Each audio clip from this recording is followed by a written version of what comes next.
ఈ కుంభమేళాని ఎంఎస్కో వాళ్ళు కానీ ప్రపంచ అంతర్జాతీయ సంస్థలు కానీ అత్యంత గొప్పదైన మానవ సమాహారంగా, లేకపోతే ఇది మన సంస్కృతికి ప్రతిబింబించే మేళగా గుర్తించారు. దీన్ని ఎలా? ఆ యునెస్కో సంస్థ పుట్టింది నిన్న మొన్న, ఇది వేల సంవత్సరాలుగా జరుగుతుంది. సరే, వాళ్ళు ఒక సంస్థగా ఏర్పడినాక దీని ఆనిపానుల గురించి వాళ్ళు రీసెర్చ్లు చేశారు, శాసనాలు చూశారు. హర్షవర్ధుని కాలపు శాసనాలలో కూడా ఇది రాయబడింది, అశోకుని శాసనాలలో కూడా రాయబడింది. అంటే క్రీస్తుకు పూర్వము నుంచి ఈ మేళాలు జరుగుతూ ఉన్నాయి అని వాళ్ళే అధ్యయనం చేసి కనుక్కొని అఖండంగా ఇన్నేళ్లుగా ఎక్కడా ఆగకుండా, ఎప్పుడు ఏ సంవత్సరము ఆగలేదు, కంటిన్యూగా జరుగుతూనే ఉన్నాయి. ప్రతి 12 ఏళ్లకు ఒకసారి ప్రయాగరాజ్, ప్రతి 12 ఏళ్లకు ఒకసారి గోదావరి, ప్రతి 12 ఏళ్లకు కృష్ణ, తుంగభద్ర, అన్ని నదులకు. ఫలానా నదికి ఈ సంవత్సరం జరగలేదు అని లేదు. ఆ కోవిడ్ అప్పుడు మానాది వచ్చింది, 70 లక్షల మంది పోయినారు అక్కడికి, ఆ చలిలోకి, ఆ ప్రాంతంలోకి. సో ఇంత అఖండంగా జరుగుతుంది. రెండవది, 3-4 కోట్ల మంది కలిసి చేసుకునే మేళ ప్రపంచంలో ఇంకోటి లేదు.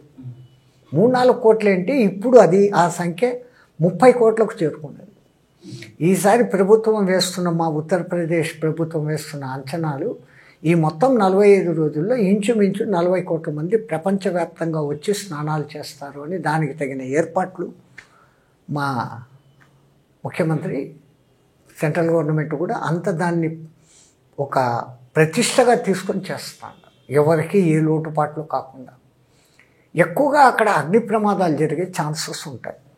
ఎందుకని? ఎవరికి వాళ్ళు నెగళ్ళు వేసుకుంటారు. ఇప్పుడు చలి, గుడారాలు ఉంటాయి, అక్కడేం పర్మనెంట్ బిల్డింగులు ఉండవు, అంటుకునే ప్రమాదం ఉంటుంది. ఈసారి దానికని ప్రభుత్వము అగ్ని ప్రమాదాలను నిరోధించే రోబోట్లను నియమించింది. రెండవది, స్నానానికని నదిలో దిగిన వాళ్ళు లోతు తెలియక ఇంకొంచెం దూరం పోతామనే ఆతురతతో ముందుకు పోయి మునిగిపోతున్నారు. ఆ చావులను అరికట్టేదానికి నీళ్ళ లోపల పనిచేసే రోబోలను పెట్టినారు. టెక్నాలజీ పెరిగింది, ఆధ్యాత్మికతకు అంత ఇంపార్టెన్స్ ఇస్తున్నారు. ఒక దిక్కు అంత బాగా చేస్తున్నారు. ఈసారి 67,000 లైట్లు ఏర్పాటు చేస్తున్నారు. రాత్రి అనే సంగతి ఎవరికి అక్కడ తెలియదు, ఎందుకంటే స్నానాలు రాత్రి పగలు జరుగుతూనే ఉంటాయి. చేసినోడు వెళ్ళిపోతుంటాడు, చేయనోడు మునుగుతుంటాడు. సో మరి వాళ్ళకి అక్కడ చీకటి, అంధకారము, చెప్పులు కనపడకపోవడం, కింద పడడం, గాయాలు కావడం ఏదీ జరగకుండా కొత్తగా 60,000 లైట్లు, హైమాస్ట్ లైట్లు, కొన్ని వందల హైమాస్ట్ లైట్లు, దేదీప్యమానంగా ఉంటుంది అక్కడ. తర్వాత మన ఫౌజీ వాళ్ళు, అంటే మిలిటరీ వాళ్ళు అక్కడికక్కడ ఈ గ్యాస్ బ్రిడ్జెస్ అని తయారు చేస్తారు, బెలూన్ బ్రిడ్జెస్ అని. ఇమీడియట్గా తయారైతే స్ట్రాంగ్గా ఉంటాయి, ఏమీ దెబ్బతిన్నాం. అటువంటి బ్రిడ్జీల నిర్మాణం చేస్తారు. ఎక్కడ లోతు తట్టు ప్రాంతమో దాన్ని గుర్తించి అక్కడి వరకు ఆ బ్రిడ్జి వేస్తే వీళ్ళ బ్రిడ్జి మీద పోయి ఆడ దిగి స్నానాలు చేసుకొని మళ్ళీ బయటకు వచ్చేస్తారు. అంతటి వ్యవస్థ ప్రపంచంలో ఎక్కడా ఇంతగా జరగదు. కాబట్టి ఇప్పుడు ఆ పుట్టిన యునెస్కో వాళ్ళు దాన్ని వారసత్వ సంపదలు కాపాడి డిక్లేర్ చేయడమే చేస్తారు వాళ్ళు. కానీ ఇంతమంది మానవులు ఒక్క చోట ఏకీకృతమై, ఒక్కడి మధ్య ఏ చిన్న గలాట లేదు, ఒక్కడొక్కడు అక్కడ క్లాష్ ఉండదు, అంతా హరహర మహాదేవు, హరహర మహాదేవు. అంటే ఆ ప్రాంతంలో అంత జపం జరిగినప్పుడు అక్కడ ఉండే వైబ్రేషన్ కూడా ఎలా ఉంటుంది? సాధన చేసుకోవడానికి, మెడిటేషన్ ఈ మధ్య వచ్చిన ఆధునిక మిషన్లు అవి కూడా టెస్ట్ చేస్తూ ఉండాలి. అక్కడ అంతమంది చేరితే న్యాయంగా పొల్యూషన్ పెరగాల, కార్బన్ డైఆక్సైడ్ పెరగాల. ఒక సైడ్ హోమాలు జరుగుతుంటాయి, ఆ నెయ్యి హోమాల్లో పడటంతో ఎయిర్ ప్యూరిఫికేషన్ జరుగుతుంది.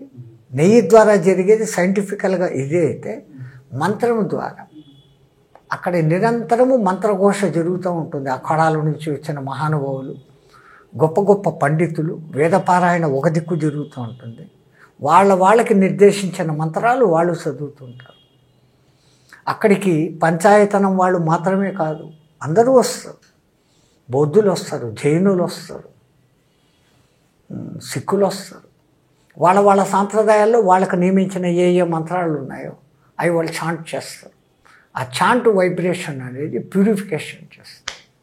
అయితే ఈసారి కుంభమేళాకి వెళ్ళాలనుకున్న వాళ్ళు మన ప్రాంతం నుంచి, ముఖ్యంగా ఈ ఆంధ్ర తెలంగాణ ప్రాంతం నుంచి తీసుకోవాల్సినటువంటి జాగ్రత్తలు ఎలా ఉండాలి, అసలుకి ఏ విధంగా వాళ్ళు ప్రిపేర్ అయ్యి వెళ్తే మంచిది?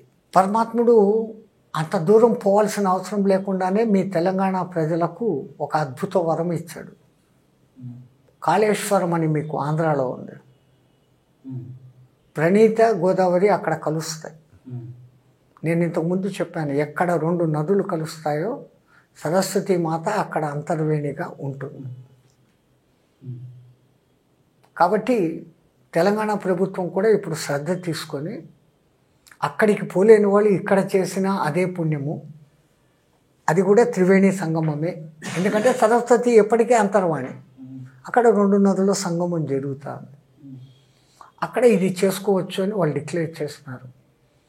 ఆ క్షేత్రం కూడా అంత గొప్పది. యముడు శివుడు 2 ఒకే పానపట్టం మీద 2 లింగాల రూపంలో ఉంటారు. కాళేశ్వర లింగము, అమృతేశ్వర లింగము. ఆ అమృతేశ్వర లింగానికి పైన 2 కన్నాలు ఉంటాయి. మీరు పంచామృతాలు పోసిన, అభిషేక జలం పోసిన అది వెళ్ళిపోతూనే ఉంటుంది. ఆ కన్నాల ద్వారా పోయి అంతర్వాహినిగా ప్రవహించి ఈ ప్రణీత, గోదావరి ఎక్కడ కలుస్తున్నాయో అక్కడికి పోతాయి అన్ని. అంతటి ప్రాశస్తం.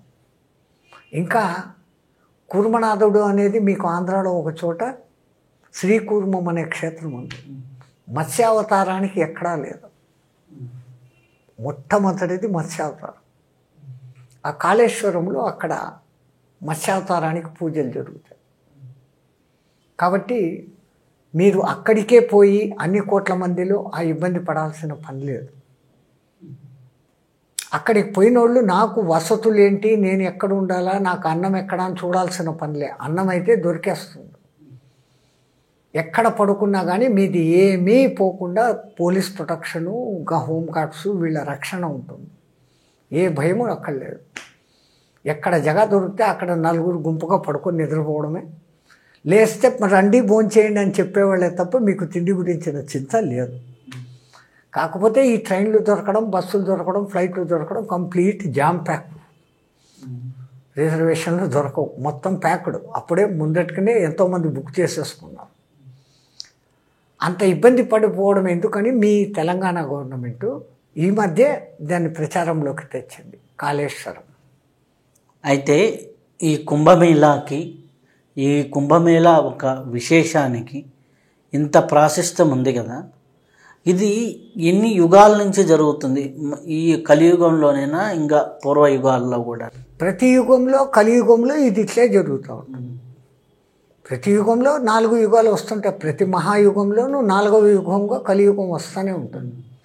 కలియుగంలో ఈ విధమైనటువంటి వ్యవస్థ. అందుకంటే అన్నిటికన్నా ముఖ్యం ఈ సరస్వతీ తత్వం. ఆమె హంసవాహినిగా ఉంటుంది లేదా నెమలి వాహినిగా ఉంటుంది. సంగీత సామ్రాజ్యాలకు రాణి. అందుకే చేతిలో వీణ అనే సంగీత సాధనము, ఒక చేతిలో పుస్తకం, జపానికి సంకేతమైన జపమాల, కమండలు 4 చేతుల్లో పట్టుకొని ఆ తల్లి ఉంటుంది. ఎంత బాగా పెట్టారు. హంసవాహనం, సోహం హంస, హంస సోహం అనేటువంటి సదా హంస జపం మనకు జరుగుతుంది. దాన్ని అజపాగాయత్రి అని మీరు అంటారు. హంసకు పాలను నీళ్లను వేరు చేసే లక్షణం ఉంది అంట. అట్లా జ్ఞానంలో అజ్ఞానాన్ని తీసే సుజ్ఞానాన్ని తీసుకో అని చెప్పేదానికి ఆ తల్లి హంసవాహనగా ఉంది. ఒక్కొక్కసారి నెమలి వాహనంగా ఉంటుంది. 7 వర్ణాలతో ఉండేది సప్తజిహ్వుడైనటువంటి అగ్నికి ప్రతీక. అగ్ని సర్వభట్టారం. జ్ఞానం ఒక్కసారి సరస్వతి నుంచి మనకు దొరికితే అగ్నిలో పడినట్లు అజ్ఞానం అనేది నశించిపోతుంది అనేదానికి ఆ తల్లి సూచన. సరస్వతి అనే ఆ నదికి వెనకల అసలు సరస్వతికి ఇంత లింక్ ఉంది. కాబట్టి ఆ ప్రశస్తత ఈ యుగంలో ఫలానా చోటు నుంచి మొదలైంది అని చెప్పేదానికి లేదు. వేల వేల సంవత్సరాల కింద నుంచి, క్రీస్తు పూర్వం అశోకుని కాలం కన్నా ముందు నుంచి, బిందుసారుని కాలంలోనూ చేశాడు అశోకుని తండ్రి, మౌర్యుడు, చంద్రగుప్త మౌర్యుడు, వీళ్ళందరూ కూడా చేశారు.